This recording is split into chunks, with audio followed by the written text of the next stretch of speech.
দর্শক, আপনারা জানেন ভারতের প্রধানমন্ত্রী কতটা মুসলিম বিদ্বেষী এবং হিন্দুত্ববাদী নেতা। তার এমন মুসলিম বিদ্বেষীর জন্য এবার মুসলিম দেশগুলো ঘাড় চেপে ধরেছেন নরেন্দ্র মোদীর। দর্শক, আমরা ভারতের ইসলাম বিদ্বেষ নিয়ে একটি পূর্ণাঙ্গ রিপোর্ট তৈরি করেছি। পুরো রিপোর্টটি শেষ পর্যন্ত দেখতে থাকুন। ভারতের প্রধানমন্ত্রী নরেন্দ্র মোদী রোববার এক টুইট বার্তা দিয়েছেন, যেখানে জাতীয় দুর্যোগে একজন জাতীয় নেতার জন্য এমন টুইট বার্তা দেওয়া অস্বাভাবিক কিছু নয়। কিন্তু মোদীর এই টুইট দেখে অনেকেই ব্রু কুঁচকে তাকিয়েছেন, কেননা মোদী তো এইভাবে কথাবার্তা বলেন না। মোদী লিখেছেন, আক্রমণের আগে কোভিড-19 কারো জাত, ধর্ম, গায়ের রং, বর্ণ, সম্প্রদায়, ভাষা বা সীমান্ত দেখে না। সুতরাং আমাদের প্রতিক্রিয়া ও আচরণে ঐক্য ও ভ্রাতৃত্বের প্রতিফলন মুখ্য হওয়া উচিত। এখন প্রশ্ন হচ্ছে, এই বক্তব্যটা আশ্চর্যজনক কেন? কারণ হলো, মোদীর দল বিজেপি ও তার সরকার এবং অনুগত মূলধারার সংবাদ মাধ্যম স্বতঃস্ফূর্তভাবেই করোনা ভাইরাসের বিস্তারের দায় মুসলিমদের উপর চাপাতে প্রচারণা চালিয়েছে। ফলে মুসলিম সম্প্রদায়ের বিরুদ্ধে বৈষম্য, এমনকি সহিংসতাও হয়েছে। হিন্দুত্ব অনুসারীদের মাধ্যমে হোয়াটসঅ্যাপ বা টুইটারে মুসলিম বিদ্বেষী বক্তব্য, বার্তা ও ভুল তথ্য ছড়াতে বিজেপি সক্রিয়ভাবেই উৎসাহ জুগিয়েছে। এসব বার্তায় অরাজনৈতিক সংগঠন তাবলিগ জামায়াতের সদস্যদের মধ্যে সংক্রমণ পাওয়ার দায় 20 কোটি মুসলিমদের উপর চাপানোর চেষ্টা করা হয়েছে। ভারত যখন সামাজিক দূরত্ব বাস্তবায়ন শুরু করেছিল, তখন তাবলিগ জামায়াত বড় এক সম্মেলন করে। এরপর অংশগ্রহণকারী অনেকের মধ্যেই করোনার উপস্থিতি পাওয়া যায়। এই ঘটনাকে রং মাখিয়ে উপস্থাপন করে সকল মুসলিমের উপর করোনা বিস্তারের দায় চাপানো হচ্ছে। অথচ মুসলিমদের সিংহভাগেরই তাবলিগ জামায়াতের সঙ্গে কোনো সম্পৃক্ততা নেই। তাবলিগ জামায়াতের এই ধরনের ঘটনায় সংগঠনটির নেতৃত্বের আচরণ নিয়ে প্রশ্ন উঠবে, এটাই তো স্বাভাবিক। কিন্তু এ থেকে ভারত সরকারের আচরণ নিয়েও বহু গুণ প্রশ্ন উঠেছে। কিন্তু তারপরও হিন্দুত্ববাদী সমর্থকরা একে পুঁজি করেই সকল মুসলিমকে এই ভাইরাস ছড়ানোর জন্য দায়ী করছে। এসব ঘটনা বিশ্বজুড়ে বহু পর্যবেক্ষকের দৃষ্টি আকর্ষণ করেছে। টাইম ম্যাগাজিন থেকে শুরু করে গার্ডিয়ান, জাপান টাইমস ও আল জাজিরা পর্যন্ত ভারতে কোভিড-19 জনিত ইসলাম বিদ্বেষ নিয়ে প্রতিবেদন ও মন্তব্য প্রচারিত হয়েছে। কয়েকদিন আগে ইন্ডিয়া টুডে টেলিভিশনের উপস্থাপক রাহুল কানওয়ালা বিশ্ববিখ্যাত ইতিহাসবিদ ও লেখক ইউবাল নোয়াহ হারারিকে প্রশ্ন করেন যে ভাইরাস মোকাবেলায় ভারতের নেওয়া পদক্ষেপ সম্পর্কে তার মন্তব্য কি। এখানে জেনে রাখা ভালো যে কানওয়ালের চ্যানেলই সম্প্রতি একটি স্টিং অপারেশন প্রচার করে। এ নিয়ে তীব্র সমালোচনা হয়েছিল, কারণ এতে মুসলিমরা কোভিড ছড়াচ্ছে এমন বয়ানটি ফুটে উঠেছিল। আর কানওয়ালের এই প্রশ্নের জবাবে হারারি ইতিহাস থেকে সামান্য আলোকপাত করলেও মূলত বেশি জোর দিয়েছেন ভারত জুড়ে মুসলিম বিদ্বেষী সেন্টিমেন্টের উপর। তিনি বলেন, আমি শুনেছি যে কিছু মানুষ এই রোগের প্রাদুর্ভাব ও বিস্তারের জন্য মুসলিম সংখ্যালঘুদের দায়ী করছেন। এমনও বলা হচ্ছে যে এটি উদ্দেশ্যমূলক সন্ত্রাসী কর্মকাণ্ড। এই ধরনের বক্তব্য সম্পূর্ণ ভিত্তিহীন। এটি অত্যন্ত বিপজ্জনক। আমাদের আর কোনো বিদ্বেষের প্রয়োজন নেই। আমাদের প্রয়োজন সংহতি, আমাদের প্রয়োজন মানুষে মানুষে ভালোবাসা। শুধু তাই নয়, অনেক গুরুত্বপূর্ণ সংগঠন থেকেও নিন্দা এসেছে।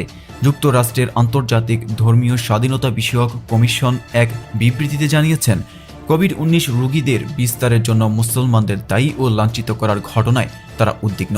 গুজরাটের এক হাসপাতালে মুসলমানদের আলাদা করে রাখা হচ্ছে, এমন একটি সংবাদকে উদ্ধৃতিও করেছে সংস্থাটি। অর্গানাইজেশন অব ইসলামিক কোঅপারেশন থেকেও একটি বিবৃতি দেওয়া হয়েছে। এতে বলা হয়, রাজনৈতিক ও মিডিয়া সার্কেল এবং মূলধারার ও সামাজিক যোগাযোগ মাধ্যম ক্রমাগত মুসলিম বিদ্বেষী মনোভাব ও ইসলাম বিদ্বেষ নিয়ে ওআইসি গভীরভাবে উদ্বিগ্ন। এসব মাধ্যমে ভারতীয় মুসলিম সংখ্যালঘু গোষ্ঠীকে করোনা ভাইরাস বিস্তারের জন্য দায়ী করা হচ্ছে। অবশ্য ভারতের পররাষ্ট্র মন্ত্রণালয় থেকে উভয় বক্তব্যের সমালোচনা করা হয়েছে। শুধু তাই নয়, একমাত্র মুসলিম কেন্দ্রীয় মন্ত্রী মুখতার আব্বাসকে দিয়ে বক্তব্য দেওয়ানো হয়েছে। তিনি দাবি করেছেন, ভারত হলো মুসলিমদের জন্য স্বর্গ। অথচ মাত্র 2 মাস আগেই মুসলিমদের প্রতি বৈষম্যমূলক নাগরিকত্ব আইন পাশ হওয়ার পর হাজার হাজার প্রতিবাদকারীরা রাস্তায় নামলে ধর্মীয় দাঙ্গা সৃষ্টি করা হয়েছিল খোদ দেশের রাজধানী দিল্লিতে। ভারত সরকার থেকে পরিস্থিতি সামলানোর চেষ্টা করা হলেও শাসক দল বিজেপি বহু সমর্থক প্রকাশ্যেই যে ইসলাম বিদ্বেষ দেখিয়ে যাচ্ছে, তা থেকে সারা বিশ্বে মানুষের মধ্যে এই ধারণাই পোক্ত হচ্ছে যে রাষ্ট্র হিসেবে ভারত বিদ্বেষ সূচক বক্তব্য ও বৈষম্যই জিইয়ে রাখছে। গত কয়েক সপ্তাহে বিশেষ করে আরব উপসাগরীয় দেশগুলোতে এ নিয়ে অনেক কথা হয়েছে। এসব দেশে প্রায় 70 লাখ ভারতীয় নাগরিক কাজ করেন। অনলাইনে ইসলাম বিদ্বেষী মন্তব্যের জন্য অন্তত 6 ভারতীয় অভিবাসীকে বিপদে পড়তে হয়েছে। তাদের মন্তব্য কর্তৃপক্ষের নজরে আসার পরই তাদের বিরুদ্ধে ব্যবস্থা নেওয়া হয়। সংযুক্ত আরব আমিরাতে ঘটেছে বেশিরভাগ ঘটনা, যেটি কিনা ভারতের তৃতীয় বৃহত্তম বাণিজ্যের অংশীদার। সেখানে কাজ করেন 30 লাখেরও বেশি ভারতীয় নাগরিক। এসব ঘটনায় রীতিমতো ক্যাম্পেইন আকারেই উপসাগরীয় অঞ্চলে কর্মরত ভারতীয় মুসলিম বিদ্বেষী মন্তব্য খুঁজে খুঁজে বের করা হয়েছে। তবে ভারতীয় ডানপন্থীরা অবশ্য অভিযোগ করছেন এসব কাজে সহায়তা করছে পাকিস্তান। এসবের মধ্যে বিশেষ নজর কেড়েছেন তেজস্বী সুরিয়া নামের এক বিজেপি এমপি। হিন্দুত্ব গণনায় জনপ্রিয় ও ষড়যন্ত্র তত্ত্ব ও ভুল তথ্য ছড়ানোর নাম করা পাকিস্তানি কানাডিয়ান লেখক তারেক ফাতাহর একটি বার্তা তিনি টুইট করেছিলেন 5 বছর আগে। সেটি ছিল অনেকটা এরকম: 95 আরব নারীরই গত কয়েকশো বছর ধরে কোনো অর্গাজনই হয়নি, ফলে প্রত্যেক মাই তাদের বাচ্চা পয়দা করেছেন যৌনতার ফসল হিসেবে, ভালোবাসার ফসল হিসেবে নয়।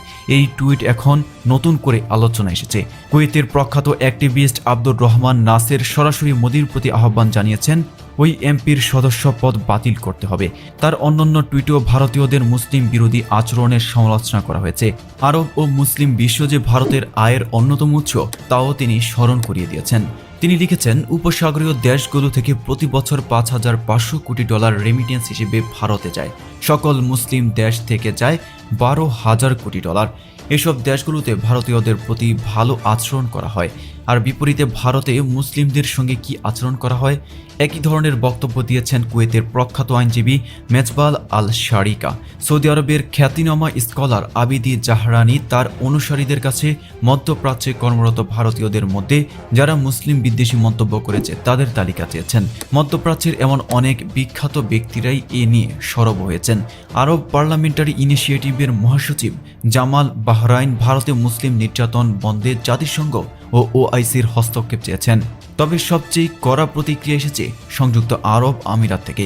শারজাহর রাজ পরিবারের সদস্য প্রিন্সেস হ্যান্দ আল কাশিমি মুসলিম বিদ্বেষী মন্তব্যের বিরুদ্ধে কঠোর পদক্ষেপ নেওয়ার হুঁশিয়ারি দিয়েছেন। তিনি লিখেছেন, শাসক পরিবার ভারতীয়দের বন্ধু, কিন্তু রাজ পরিবারের সদস্য হিসেবে অনেকের রূঢ় আচরণকে মেনে নেওয়া হবে না। সকল কর্মীকেই বেতন দেওয়া হয়, কেউ বিনামূল্যেই কাজ করতে আসেন না। আপনারা এই দেশ থেকে নিজের জীবিকা নির্বাহ করেন, আর এই দেশ সম্পর্কে আপনি বিদ্রূপ ও উপহাস করবেন, তার চোখ বুজে সহ্য করা হবে না। ভারতের জন্য কৌশলগতভাবে গুরুত্বপূর্ণ একটি অঞ্চলের সঙ্গে দেশটির কূটনৈতিক সম্পর্ক চির ধরছে।